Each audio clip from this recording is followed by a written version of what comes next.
एक सम्मानित दर्शक ने पूछा है, अगर कोई व्यक्ति अस्थमा से पीड़ित है तो उसका भविष्य क्या होगा? तो मैं कहूँगा कि भविष्य दोनों ही दिशाओं में जा सकता है। यानी भविष्य उज्जवल भी हो सकता है, और अगर वह सही तरीके से इलाज नहीं करवाते हैं तो भविष्य अंधकारमय भी हो सकता है। अस्थमा एक ऐसी बीमारी है जो बहुत कम उम्र से लेकर बुजुर्ग अवस्था तक कभी भी हो सकती है। मेरा कहने का मतलब है कि कुछ मामलों में अस्थमा बिल्कुल बचपन में शुरू हो जाता है। कभी कभी ऐसा भी देखा गया है कि पहले कभी अस्थमा नहीं था, लेकिन मध्य आयु में अस्थमा शुरू हो गया। फिर ऐसा भी देखा गया है कि जब कोई थोड़ा बुजुर्ग हो जाता है तब नए सिरे से अस्थमा हो जाता है। तो मेरा कहने का उद्देश्य यही है कि ये जब भी शुरू हो, इसका सही तरीके से इलाज करवाना चाहिए। इसमें लापरवाही नहीं करनी चाहिए। हम सब हार्ट अटैक से बहुत डरते हैं। हमने देखा है कि अनियंत्रित अस्थमा भी हार्ट अटैक जितना ही खतरनाक हो सकता है, और अगर सही समय पर सपोर्ट न मिले तो कई बार हमें अपने कई मरीजों को इसी तरह खोना पड़ा है, क्योंकि वे समय पर नहीं आ सके। तो जैसे आप अपने दिल का ख्याल रखते हैं, वैसे ही अगर आपको अस्थमा है तो अस्थमा का इलाज भी डॉक्टर के निर्देशानुसार करना चाहिए। और जो लोग लंबे समय से अस्थमा से पीड़ित हैं, वे कुछ चेतावनी संकेतों को समझ सकते हैं, यानी उनके अस्थमा अटैक होने वाले हैं। ऐसे लक्षण वे पहचान सकते हैं और तुरंत कुछ दवाएं शुरू कर सकते हैं। ऐसे चेतावनी संकेतों में जैसे कि हल्की सर्दी लगना, गले में हल्का दर्द, हल्की खांसी होना, सीने में जकड़न महसूस होना, ऐसी स्थिति में अगर आपकी अस्थमा की दवा बंद भी हो तो कृपया डॉक्टर की सलाह के अनुसार दवाएं शुरू कर दें, ताकि आप एक बड़े अटैक से बच सकें। हमने देखा है कि बच्चों को भी अस्थमा होता है।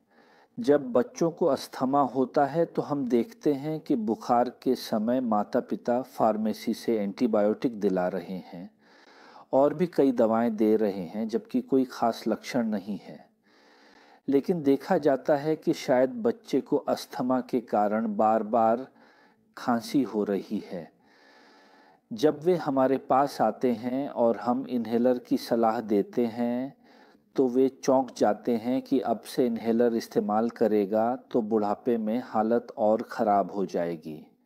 मैं कहूँगा कि ये इन्हेलर जैसी दवाएं बहुत ही सुरक्षित हैं और सभी प्रमाणित दवाएं सीधे फेफड़ों तक पहुँचती हैं, और बच्चों के फेफड़े इस समय बढ़ने के दौर में होते हैं, यानी फेफड़े भी इस समय अच्छे से विकसित होते हैं।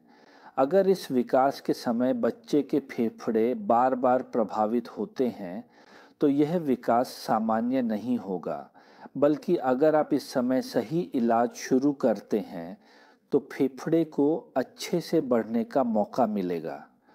और अगर आप इलाज नहीं करते तो फेफड़े भी सही से नहीं बढ़ेंगे और कई मामलों में अस्थमा जटिल से जटिलतर होता जाएगा। जब आप बच्चे को बड़े होने पर डॉक्टर के पास ले जाएंगे तब देखा जाएगा कि इन्हेलर और अन्य दवाएं देने के बाद भी अस्थमा को नियंत्रित नहीं किया जा रहा है। लेकिन अगर शुरू से ही सही तरीके से अस्थमा का इलाज किया जाए तो एक सामान्य व्यक्ति जितना 70-80 साल जीता है वह भी उतना ही जी सकता है। वर्तमान में जो आधुनिक इलाज उपलब्ध है उसमें अस्थमा कोई बड़ी बीमारी नहीं है। बस हमें थोड़ा नियम से दवा लेनी होगी और जागरूकता भी ज़रूरी है। इसका निर्माण करना महत्वपूर्ण है। एक और बात है जो हमने देखा है, कई बार मरीजों को दवाएं दी जाती हैं लेकिन वे खुद से दवाएं बंद कर देते हैं या दवाएं नियमित रूप से नहीं लेते। AAAI ये है, ऐसा होता है कि अस्थमा कई मामलों में दवाओं से पूरी तरह नियंत्रित नहीं किया जा सकता। अस्थमा नियंत्रित न होने के कारण जो होता है, जिस दवा का हम उपयोग करते हैं उससे हम श्वास नली को आसानी से फैला सकते थे, उसी मात्रा की दवा से, लेकिन हम उस श्वास नली को पूरी तरह से नहीं कर पाते, फैला नहीं पाते। तब उसे फैलाने के लिए अन्य उपाय करने पड़ते हैं। कई मामलों में फेफड़ों में बार बार संक्रमण हो सकता है। वहां से हम कहते हैं कि इस तरह की ब्रोंकाइटिस या ब्रोंकेक्टेसिस टेट विकसित हो सकती है। परिणाम स्वरूप ये देखा जाता है कि उसे एक साथ कई संक्रमण होते हैं, बहुत अधिक कफ होता है और यह सब पीला दिखता है, या ऐसी समस्याएं बार बार होती हैं। जब ये बार बार संक्रमण होते हैं तब कई मामलों में हम कहते हैं कि फेफड़े स्थायी रूप से क्षतिग्रस्त हो जाते हैं। वहाँ फाइब्रोसिस हो जाता है, यानी फेफड़ों के कुछ हिस्से सूख जाते हैं और वहाँ कुछ तरह के स्कार टिश्यू बन जाते हैं, जिसकी वजह से फेफड़े स्वाभाविक रूप से विस्तार किया जा सकता है। और जब फेफड़े स्थायी रूप से प्रभावित हो जाते हैं तब क्या यह आपके दिल को भी प्रभावित करेगा और देखा जाएगा कि शरीर में पानी जमा हो रहा है।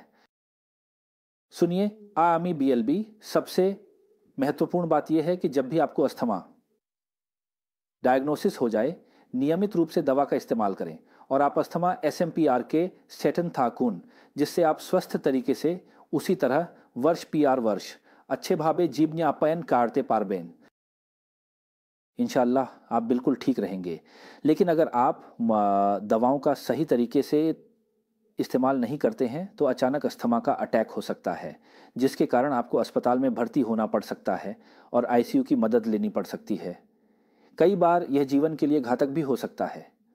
अगर आप लंबे समय तक इसे नियंत्रित नहीं रखते हैं तो कुछ दीर्घकालिक जटिलताएं हो सकती हैं, जिनके कारण आपके शरीर में एक तरह की प्रतिक्रिया हो सकती है और आपकी सामान्य जीवन शैली बाधित हो सकती है। और आपकी जीवन प्रत्याशा, यानी आप कितने दिन जीवित रहेंगे, वह समय भी कम हो सकता है। इसलिए मैं कहूँगा कि इस बीमारी को ज़्यादा बढ़ने न दें, हमेशा सही इलाज लें। सभी स्वस्थ रहें। धन्यवाद।